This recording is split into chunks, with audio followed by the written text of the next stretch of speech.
One, two, three, four, yo, ada yang baru lagi nih, iya kan? Oke, di awal scene kali ini kita diperlihatkan kelanjutan yang menarik dari chapter kemarin, dimana kita diperlihatkan semua orang terkena perangkap jaring laba-laba di sana. Bukan hanya kelompok Tan San Zhang saja, ternyata melainkan Xintian, Medusa, dan juga Baek. Semua orang kebingungan di sana, karena ternyata siluman laba-laba diam-diam mempersiapkan ini semua untuk mereka. Lalu siluman laba-laba pun memperlihatkan dirinya di depan semua orang. Dia berkata, "Hei Kaisar, bagaimana dengan keadaanmu sekarang?"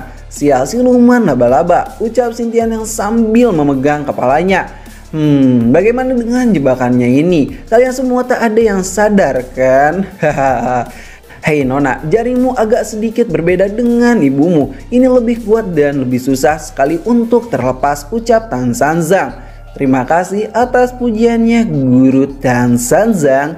Tapi lihatlah ini, aku dengan wujud sejatiku. Hahaha, kalian semua tidak mungkin bisa lepas dari benangku ini," ucap siluman itu.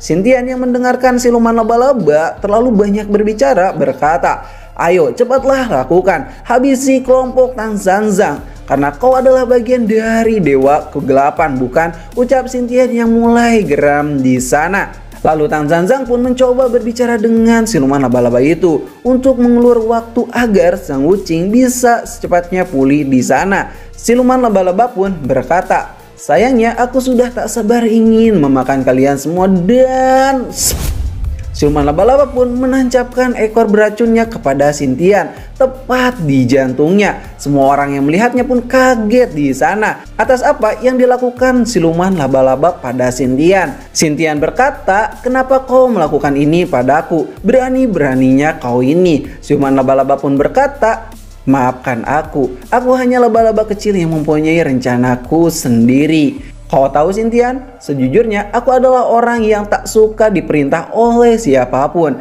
termasuk dirimu." Xintian yang mendengarkan hal itu pun langsung marah padanya dan mencoba menyerangnya dengan kekuatan yang tersisa di dalam tubuhnya.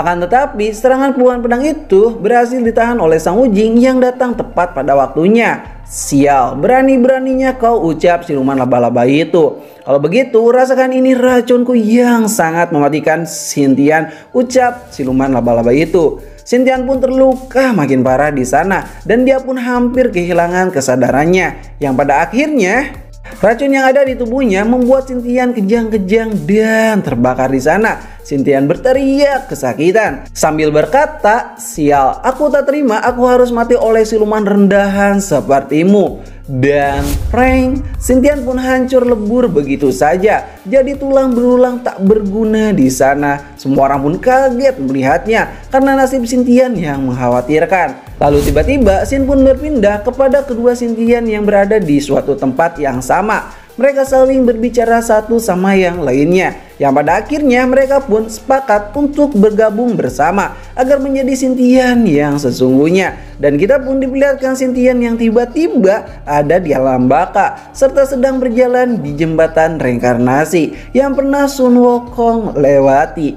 Apa kalian masih ingat kan? Lalu scene pun berpindah ke kelompok Tan San Zhang yang sudah terbebas di sana, sedangkan Medusa dan si Baek masih tak bisa bergerak begitu saja. Lalu Tan San Zhang pun berbicara dengan siluman laba-laba itu. Tan San Zhang berkata, "Jadi ini rencanamu yang sebenarnya?" "Ya benar Guru Tan San Zhang. Setelah aku memakan Dewa Selatan dengan nikmatnya, dia pun datang ke hadapanku dan aku menawarkan diri untuk menjadi bawahan setianya. Dia pun langsung percaya begitu saja." Wow, itu sangat mengerikan. Dibunuh oleh bawahannya sendiri, ucap para murid-murid Tan San Zhang di sana. "Terima kasih Nona, aku tak tahu harus membalas budi dengan apa kepadamu. Tapi satu hal yang perlu kau ingat, kita itu adalah teman." "Hah? Teman?" ucap siluman laba-laba. "Tapi aku belum pernah berteman dengan siapapun, jadi aku tak tahu harus berbuat seperti apa." Dan tiba-tiba di saat dia berkata seperti itu, sesuatu yang tak terduga pun terjadi di sana, di mana siluman laba-laba terkena serangan khas milik Yuanyin Tianzu yang membuat dia tercabik-cabik di sana. Semua orang pun kaget dengan serangan itu dan Yuanyin Tianzu pun berkata, Cih, selalu ada hambatan di hadapanku. Rasanya aku tak peduli jika aku harus kejam kepada siapapun. Yang penting aku harus mendapatkan sutra sebelum aku terlambat. Lalu kelompok Tan Zanzang pun bersiap-siap di sana dengan mode seriusnya. Akhirnya baku hantam melawan Yuan Yin Tianzu pun dimulai. Lihatlah ini kalian semua, buah manis yang ada di hadapanku. Aku hanya perlu memetiknya dan semua kekuatan alam semesta akan ada di tubuhku. Jadi ini dewanya para dewa, yaitu Yuan Yin Tianzu, ucap siluman laba-laba yang tergeletak di sana.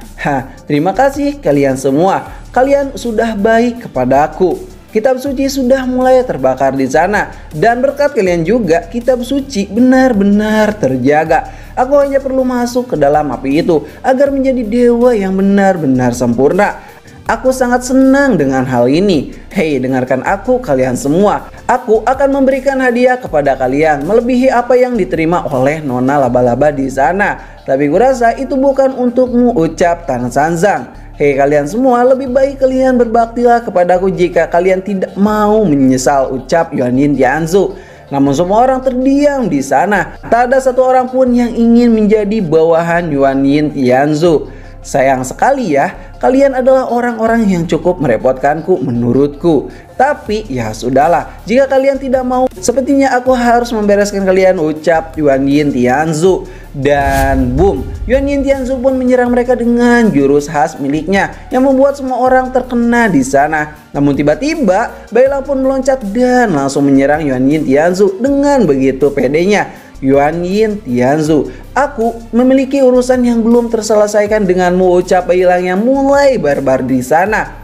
Aku di sini akan membalas perbuatanmu di waktu itu. Namun serangan itu pun dengan sangat mudah ditepis oleh Yuan Yin Tianzu. Sungguh konyol, apa yang kau lakukan siluman serigala rendahan? Minggir kau. Bailang pun terpental di sana hanya dengan dorongan biasa saja. Lalu Auza pun menyerang dengan pedang apinya. Rasakan ini serangan api naga kuno. Dan boom, Yuan Yin Tianzu pun berhasil berada di depan muka Auza dengan begitu cepat, serta memukul Auza dengan sangat keras di sana yang membuat Auza muntah darah begitu saja. Sial, dia begitu cepat. Lalu Sang Wujing pun sudah bersiap-siap dengan pedang raksasanya. Rasakan ini dewa kuno, terbelahlah kau menjadi dua bagian, ucap Sang Wujing. Akan tetapi serangan pedang Sang Wujing itu pun dapat ditahan hanya dengan satu tangan saja dan menyerang balik dengan sope miliknya yang membuat kesatria pasir Sang Wujing hancur seketika. Lalu Yuan Yin Tianzu pun mencoba berlari ke arah pilar api itu. Akan tetapi Tan Zanzang menghadangnya dengan mantra emasnya sambil memegang siluman laba-laba yang terluka cukup parah di sana. Lalu Yuan Yin Tianzu pun menyerang Tan Zanzang dengan tinju kuatnya yang berhasil membuat Tan Zanzang terluka sangatlah parah. Meski pukulan Yuan Yin Tianzu dapat ditahan oleh mantra segel emas Tan Zanzang. Cobaji yang baru selesai gituan dengan siluman ular Medusa langsung siap baku hantam di sana. Siluman ular Medusa yang baru ngeh gitu langsung merasa malu begitu saja. Bisa-bisanya Cobaji begituan di saat kondisi seperti ini. Ampun deh ya, Cobaji memang gila otaknya. Sementara itu Nona Su dan Baike mencoba baikan di sana karena mereka tahu situasinya akan semakin sulit. Lalu tiba-tiba Cobaji pun berlari dan meloncat ke arah Yuan Yin Tianzu sambil berkata, "Guru, aku datang." Dan bam, Cobaji pun menggigit tangan Yuan Yin Tianzu serta membantingnya dengan kerasnya. Akan tetapi Yuan Yin Tianzu pun tak mau membiarkannya begitu saja. Dia pun membantingkan Cobaji dengan sangat keras dan terus membantingnya agar gigitan Cobaji terlepas dari tangannya. Namun di saat itu tiba-tiba Bailang pun mencoba membantu Cobaji yang terpojok begitu saja. Dan Cobaji pun berhasil menendang tubuh Yuan Yin Tianzu tepat di dadanya. Rasakan ini bodoh, tendangan babi liar. Yuan Yin Tianzu pun terpental di sana. Lalu Sang Wujing, Cobaji dan juga Bailang sudah bersiap-siap untuk mengeluarkan kemampuan maksimal mereka. Mereka harus bisa menahan Yuan Yin Tianzu di sana dengan apapun caranya. Sang Wujing berkata, "Kalian semua ingatlah, kita hanya perlu menahannya sampai Xiaoyi selesai kembali ke wujud sempurnanya. Dengan begitu kita sudah menang. Jangan biarkan dia mendapatkan Xiaoyi kembali," ucap Sang Wujing. Sial, mereka ini sungguh sangat menyebalkan, ucap Yuan Yin Tianzu yang marah di sana. Dan chapter kali ini pun berakhir di sini. Terima kasih sudah nonton channel ini. Like aja jika kalian suka, dislike aja jika kalian tidak suka. Kami ceritain pamit dan sampai jumpa di next video. Bye bye.